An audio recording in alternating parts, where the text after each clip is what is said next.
Hi, I'm JD Martz, and welcome to another episode of Seen and Heard. It's going to be a little bit of a different episode today because today we are going to be talking about the Rest Stop Ranch. And I actually did a tour there earlier this week just to check out this beautiful space that is fully accessible. And so today I have a special guest. It's the owner and proprietor of Rest Stop Ranch, Mary McDonald. Hi, Mary. Hi, JD. How are you doing? Excellent. So I just was wondering if you could give us just kind of like a little overview of the Rest Stop Ranch, just kind of how it came to be and what it's about.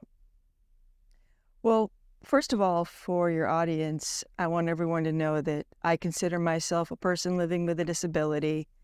At age 14, I had a spinal fusion, and it's basically changed the whole way I view myself and everyone around me. Then, fast forward to in my 30s, I became a caregiver to my mom with a form of cognitive decline and degeneration called frontotemporal degeneration. And part of that is every system in the body starts to degenerate. And the FTD, frontotemporal degeneration, hits people between 45 and 65. And it's a real shock to the whole family group because you don't expect your family person to pass away between the age of 45 and 65, JD. So I was in corporate America making a good paycheck. And like many caregivers, family caregivers who unexpectedly become caregivers, it was a shock to my personal system. Absolutely. To be like, oh, okay, I can't work this 60-hour week. And my job now is to make decisions for my loved one. And then that became me having to leave my corporate job, leave my corporate paycheck, leave my apartment that I was renting, leave my fiance person I was engaged to, just physically because he was in the Boston area and my home is in New York, or was at that time. And really rely on my savings and the generosity of my family. So I really lived in the shoes of a family caregiver whose whole life becomes upset by a diagnosis of a loved one that comes rather as a shock. So that is really the root of the Rest Stop Ranch, that especially the dementia caregiver. After I did the research of the healthcare of the dementia caregiver, I realized that, hey, I'm not the only person here that had a hard time. The healthcare of dementia care partners is in the research to show that their healthcare effects are more negative than almost any other type of family caregiver. And I use the word family caregiver because the family caregiver is not paid. Right. They don't get a vacation. They don't get a weekend. It's just 24/7. They're on the job. So when I was in the role there at the family home in Syracuse, making decisions of care workers that came in and out, 3 shifts of care workers came in and out. I hired them, I fired them. I was the one they called when they were sick, etc. And it was a high level of stress, JD. Oh, I can imagine. And not only a high level of stress, but chronic stress day after day after day. When you're caring for someone whose needs are changing all the time, which is the case in this form of dementia, you're literally on the edge of your seat waiting for the next pin to drop. And your whole nervous system is on edge. You're in constant survival state. You are. And they liken it to being same stress level as our folks on the battlefield. You don't know when the next bomb's going to drop. Right. You don't know if it's going to drop right there or right there or where it's going to drop. So your whole nervous system is like, okay. Constantly heightened. Yeah. And over time, that wears you down. Oh, absolutely. And it impacts your health. So let's fast forward to when my mom became no longer able to ambulate. So it happened at the family home when she had a fall in Syracuse, New York. And we were told by the physicians, this is a fast disease and your person isn't going to live very long. And so we knew that it probably wasn't financially the right decision to make changes to the home itself. Right. Because if you know you're going to live longer and you want to stay there, then it makes sense to, create a bedroom, bathroom on the first floor and all that jazz. But it just didn't make sense for that situation. And my life was in Boston. My corporate career, my friend circle, my fiance, all of these things were in the Boston area. And I did get a lot of help from the Alzheimer's Association in terms of support with their 24/7 helpline, but also they offer a free care consultation for caregivers like me who are like, oh my gosh, I'm in the middle of something I don't understand. Yeah, it can be very isolating, I imagine. Absolutely. So they basically advised me, Mary, try and bring your mom to your area and upset your life as little as possible because her life is ending, but yours is continuing. So, so I had researched different care environments for my mom, and we did bring her to the Boston area. And it was a lot of different changes, JD, at the end of life. It was the last 12 to 18 months of life where it was just continuous changes, like continuous acute care, Yep. Back to the home, to this assisted living. Well, this assisted living doesn't serve wheelchairs anymore. So, and she's going to be a wheelchair user for the rest of her life. So, find a different living situation. And Right. and it just was like continuous changes like that. And in the middle of all of that, I had a panic attack. Yeah. I mean, I feel like that's the bare minimum, And it scared me. I thought I was dying. Oh, I bet. Was that your first panic attack? Yeah, they're scary. And my fiance, I called. He was the first person I called. Yeah. I'm here in the vehicle. I feel like I can't breathe, and I don't even know how I'm going to drive this vehicle back to my sleeping place. So Carl, he just said, Mary, take some deep breaths. Mm. And he really talked me through the acute situation there. I was able to get back to, my home on that night. But,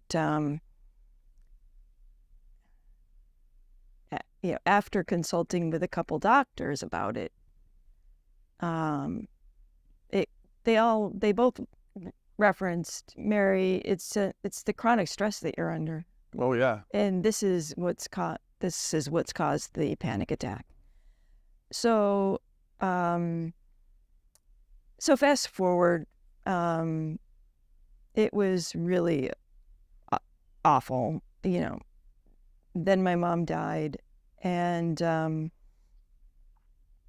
it was right when my mom died that we purchased this property in Topsfield. And I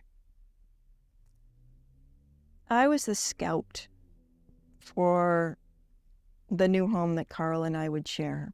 Okay.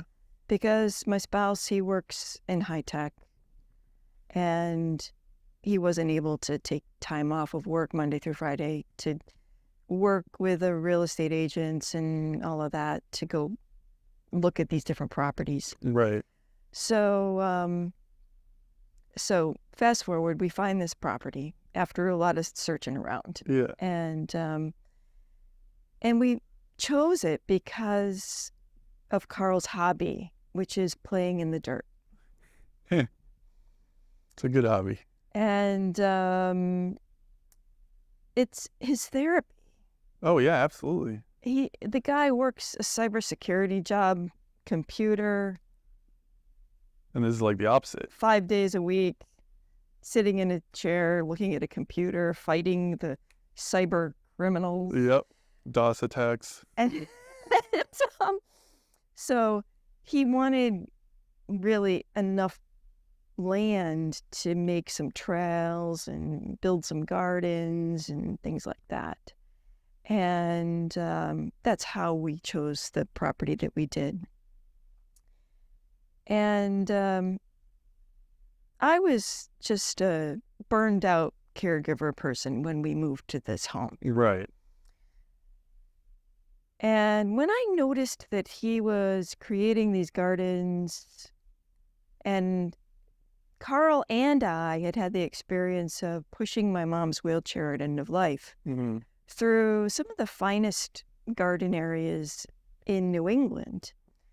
And when we did that, we noticed that the plants were never close enough to our person or to us.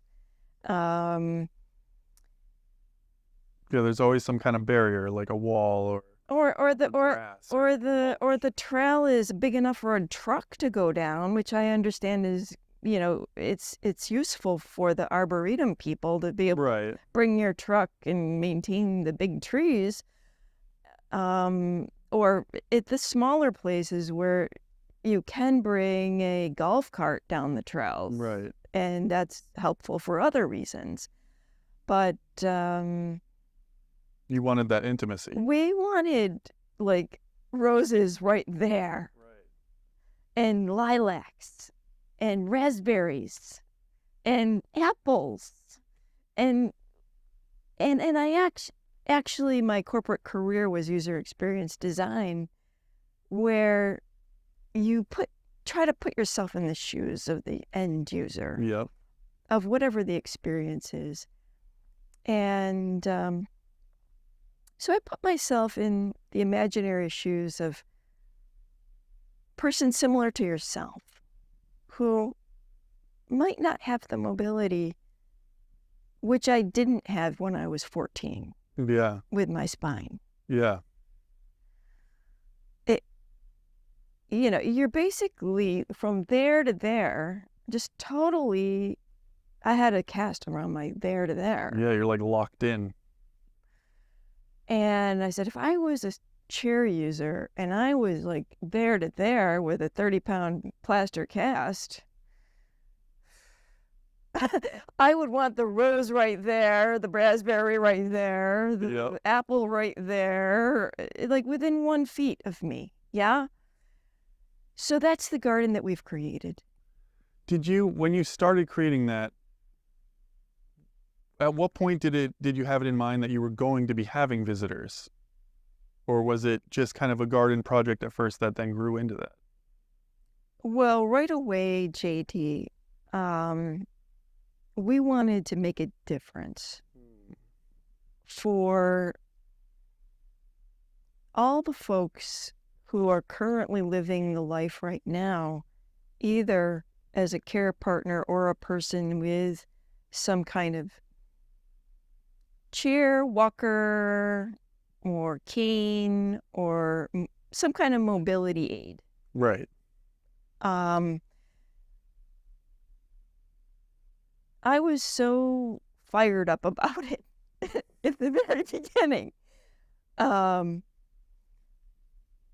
I would see some community members maybe coming, seeking little walks on our trail.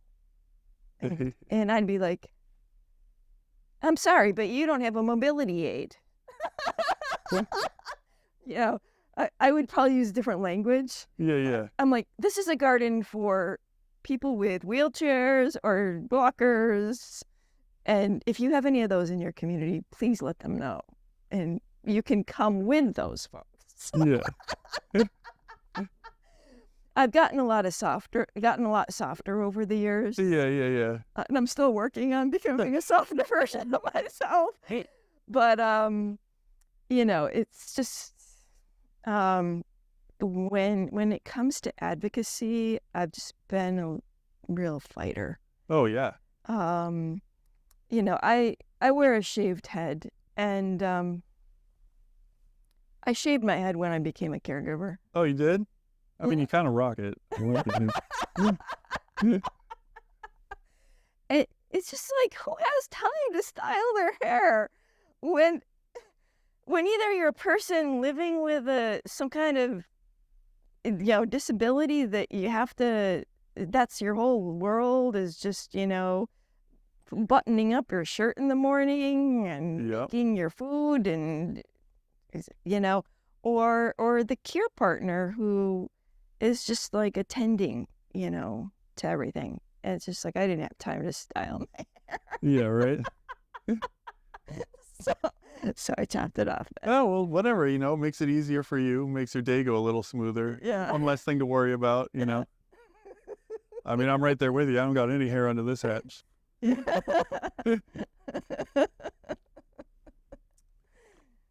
But yeah, it was a beautiful space. I mean, I was there on Tuesday. Yeah. And you and Carl and Rosemary gave me and my wife a tour around. And it was beautiful. There were nice stone pavers. I mean, you can look at what we're wearing right now. It's not like the best time of year for gardens. This is the end of kind of the season, so it was the fall. But even considering that, it was still just really beautiful and felt very wild and natural just to be out there. But at the same time, not have the fear of getting stuck or being somewhere where someone couldn't find us if we did get stuck. Yeah. So it was nice to just kind of cruise in a way that my head wasn't, flying off this all the time because I drive with my head. Yeah. And just kind of to go down and slowly enjoy this nature that is literally reaching towards me. That does kind of lean into that feeling of being on a hike versus just being in an arboretum or some kind of like beautiful, well-kept garden. It's like, it has that wild side that gives you that feeling. And plus, like the yard is loaded with like these trees, these beautiful tall trees that kind of continue to encapsulate and create that enchanted forest almost feeling. The pavers that we were cruising around on, there was a beautiful koi pond. And then you guys even have this thing, it's essentially to give you the vibe of a treehouse, but still being accessible. So you can get on it. And the idea of trees growing up through architecture was always such a beautiful thing to me. And to see that it just gives you that, I don't know, that Swiss Family Robinson, like tree house. Yeah. But kind of just like lost in nature feeling. Yeah. But there's also a little bit of like a home space, because it is smooth. It's nice. You can get up on it and you're not like, I'm having a conversation with someone, but I'm not like on an angle where I'm like, hey, how's it going? Like me trying to hold my head up the whole time because it's level. And when we went around back, we went over the kind of like wood area that went over it that looked beautiful alongside the lily garden, and then kind of opens up to this fire pit place. And what excited me about that, because right past the fire pit, you see this hill that goes down to this beautiful, just pastoral, picturesque, like pond. Mm-hmm. And, you guys were talking about wanting to put like an accessible little switchback down there, potentially a little dock on the water. And I think that's almost like the perfect little cherry on top to what you already have there. Mm-hmm. It's beautiful. You've got nature, you've got the accessibility aspect. You've got some wildlife, you've got some edible nature and some very colorful nature. But then this is almost like you're almost now you can go down into the water and have the sun kind of kiss your face. And for me, when I got injured, I was 28. So I had lived quite a life up to that point where, I was very active out in nature, exploring. And my wife and I have tried to recreate that since then, since I've been in a chair. And you can kind of do that. It's you just take things slower, but at the same time, there is always that fear of you're going to get stuck and there's no one around and you don't know how this trail is going to end. And if it rained the day before, are you going to get stuck in the mud and someone's going to panic? And, my wife's not a bodybuilder. She's not going to be able to, I'm probably around pushing 700 pounds with this chair. So it's going to take more than just any bodybuilder, probably like world's strongest man, to yank me out of that. So seeing this space and kind of exploring that really, it created that feeling, that sense without the fear, the underlying fear. I'm so glad that you are saying those words, because we've been really trying to promote just how accessible our gardens are for over 10 years now. And then people who might have toured early in the development, it was a crushed compacted stone trail and it didn't work for everybody.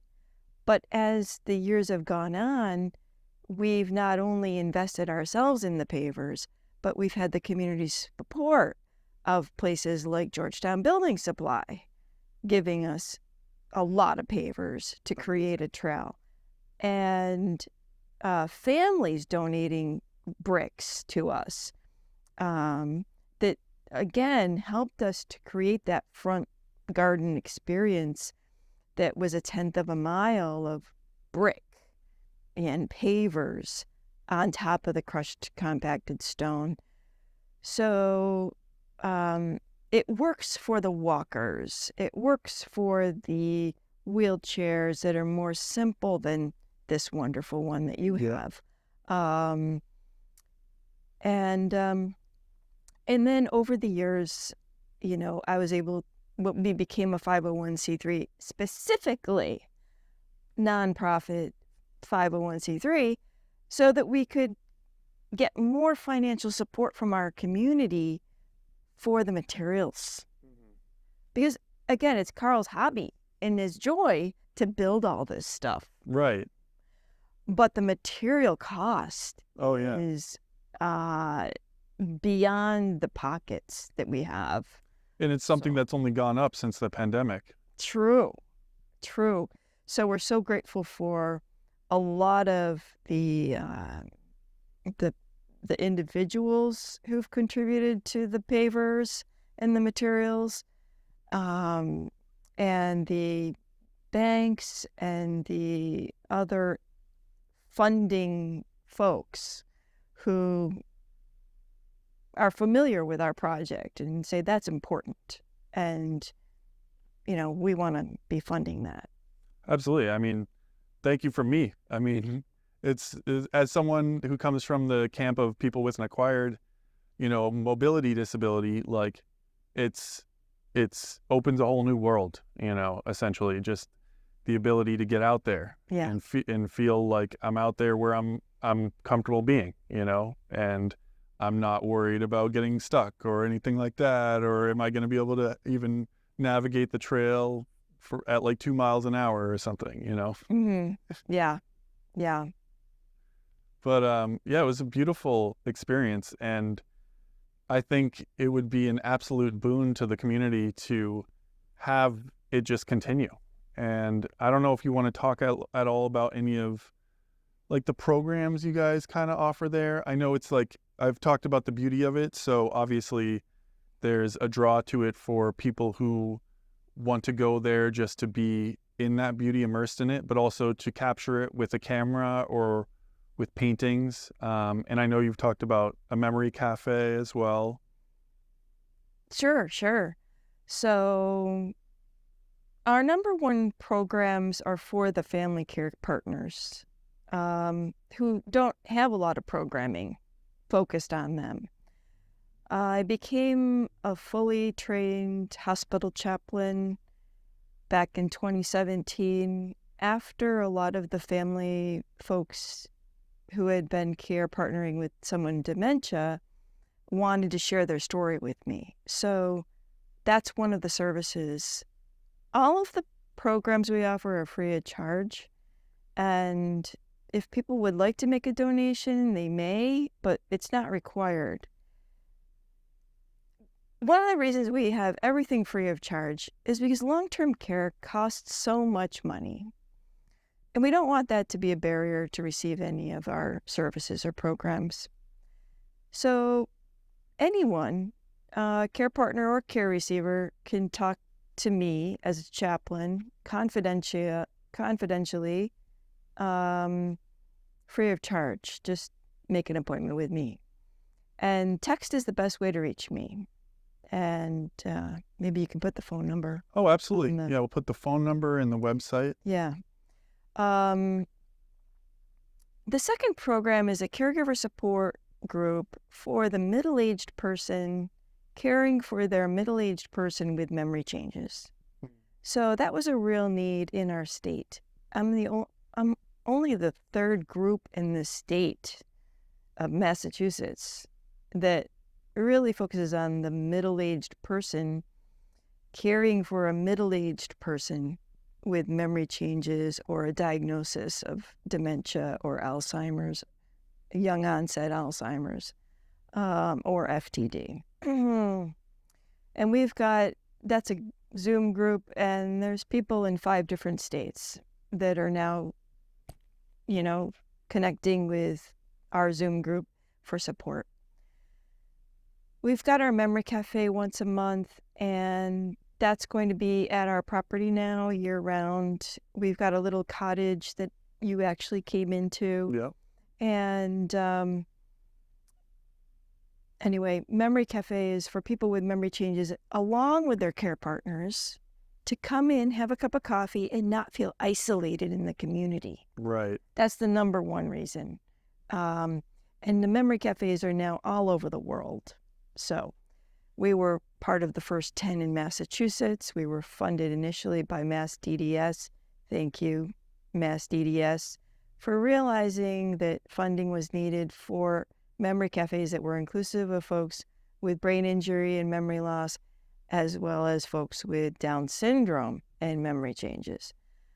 That's been our biggest funder to date. We are still considered a contractor for Mass DDS for the Memory Cafe program. And then we've got our Get Dirty in the Garden volunteers. You'll see I'm not wearing a suit. I'm a director, owner of a business, nonprofit, and this is my uniform. I don't wear a suit. It's important to me to wear clothing that I would have worn when I was a care partner or when I was a person with a disability. Simple clothing that can get dirty. So that's why I wear what I do. And Get Dirty in the Garden is one of our most popular programs, JD. And that's Thursday mornings from 9 to 12. And then we've got, and that's year-round also. I'm talking about my year-round program. Yeah. And then we've got the seasonal programs. And that's mainly programs in the garden. April through November, we have twice a month, Tuesday, Thursday, 1 to 4, open garden time almost every week.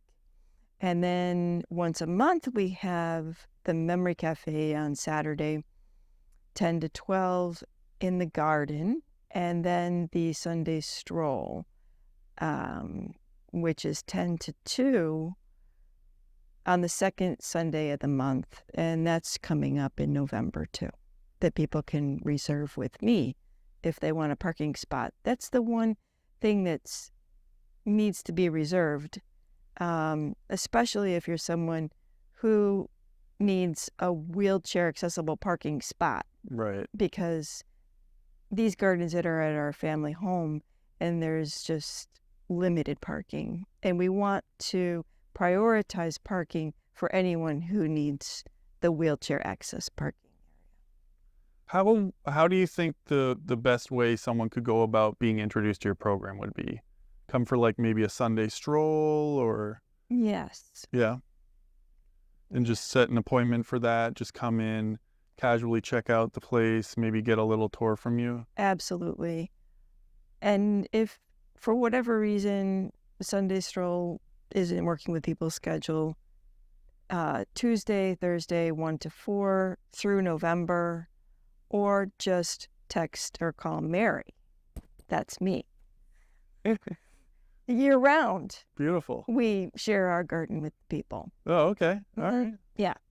I did not know that. So that's just great. I mean, I had such a great time. I thought it was such a beautiful space, and I hope you continue to get the support to keep growing it because it's a beautiful thing. It's a place where people who can't get out in nature can get out into nature. People who maybe are closed up in group homes even can just get out with their people that they're around and be in a new place, you Yeah. know, and just explore it and just Mhm. feel the whimsy that you get there. You've got a little fairy garden that I've even seen too, and I think it's somewhere that anyone, be it, 5 years old or 500 years old, could really benefit from. Exactly.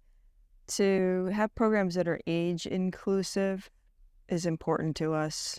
Ability inclusive, age inclusive, that's important to us. One of our slogans is it's a breath of fresh air, escape long-term care. Awesome. Well, on that note, I just wanted to say thank you so much for coming on, Mary. I mean, and thank you for inviting myself and my wife to come tour your beautiful property. And we'll certainly be back. Awesome. And then maybe we'll see you back on the show at some point. Thank you, JD. But thank you so much for being with us. It's been another episode of Seen and Heard, and have a lovely day.